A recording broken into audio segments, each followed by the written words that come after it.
find yung mga biktima ng EJK na karamihan ay mahihirap. Kaya nga po marami nagsasabi that the war on drugs is a war on the poor. Since this morning, I was intently listening to the former president. At nung umaga po, during the first interpellation, nabanggit ninyo na kayo mismo ay nagugulat na sa dami ng pinatay at inutusan yung pumatay, pero wala pang kaso laban sa inyo. Bakit po kaya ganun, Mr. Former President?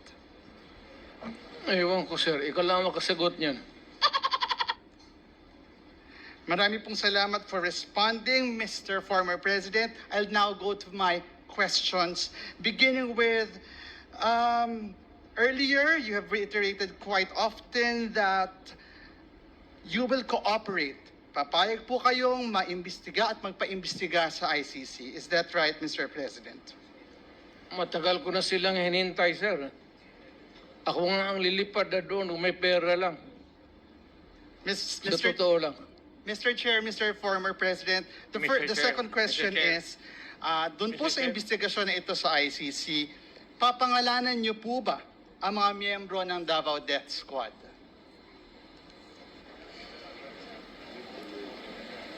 Former President, yes? Ako yun, sir.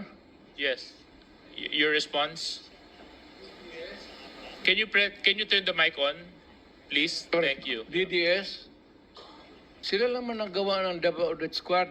DDS means Davao Development System. That's the correct term.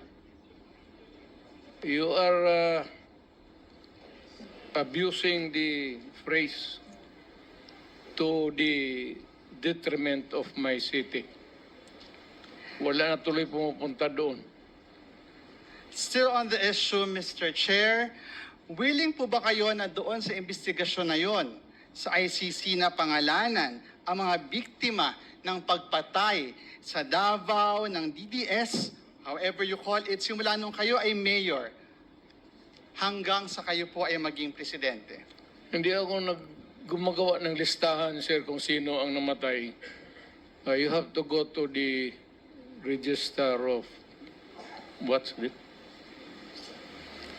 Civil registrar. At sa maybe sa police.